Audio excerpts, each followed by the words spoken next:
Here we have our two events, coffee drinking and tea drinking, and if we look here at the coffee drinkers, we've got a total of 4 drinkers, and we can put 3 of them in this circle because they exclusively drink coffee, and we're going to put one of our coffee drinkers in here because they overlap with the tea drinkers, and we're just going to show the exclusive tea drinkers here.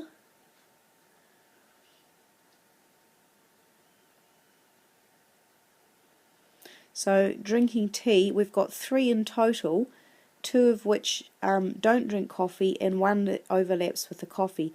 So those 2 go into here, drinking tea, and we have our 1 overlap person shown in the middle of the circles here. When we label these events, we say that the probability that someone in our class drinks coffee is 4 out of 10, so that's these 4 here out of the 10 total, so it's 0.4 over here, and the probability that someone is a tea drinker is PT, and that's a total of 3 people out of 10, so we write 0.3 as that probability.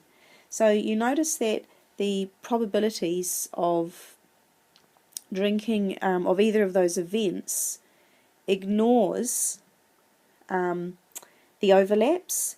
So the probability of drinking coffee is in fact this total circle including our green overlap, and the probability, that's our 4 people, and our probability of drinking tea is in fact this circle here, which includes Miss Greenie over there. So that's the notation there for our 2 events.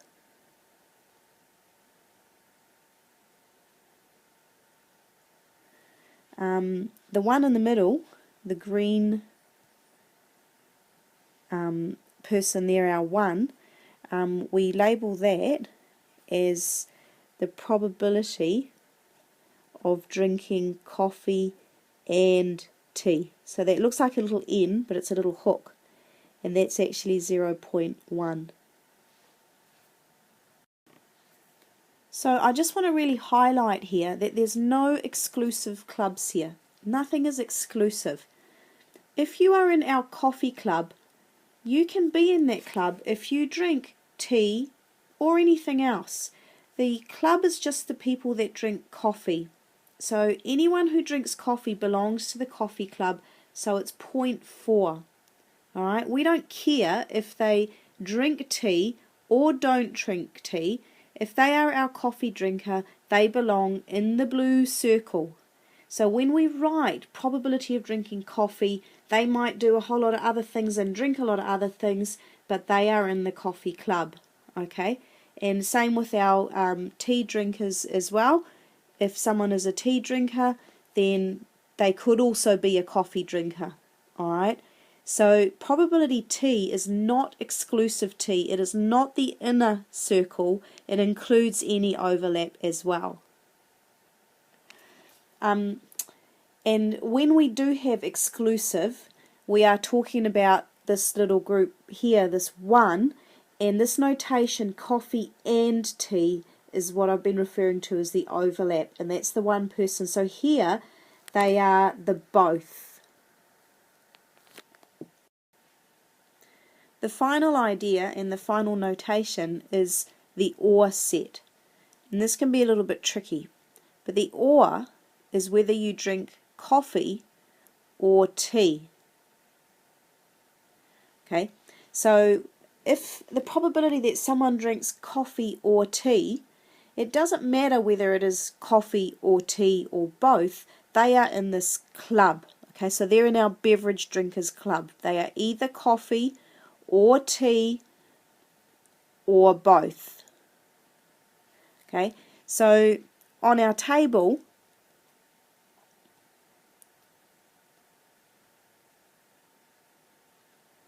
that would be drinking coffee, drinking tea, or both. If we count those people, we can see that there's actually 7 people there. Okay, there's 4 in our coffee drinking club, there's 3 in our tea drinking club, and one of those people belongs to both clubs. So the OR group is called the union group because it's a United Nations really. It's the coffee and the tea drinkers united.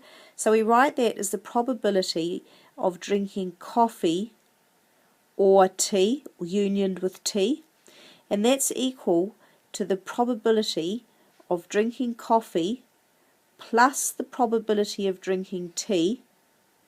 Now remember, each of those two has one person in there that is now double counted, because if we just plus PC plus PT together, it's 0.4 plus 0.3, which is 0.7. So we're adding the 4 and the 3, which is 0.7. So we have to make an adjustment and subtract the probability of coffee and tea. The union equation is very important. It's given to you in your formula sheet, and it comes right back to these simple principles. If you think of a 2x2 table showing the two events and showing the combination of them, then the union event is each event added together, subtract one overlap.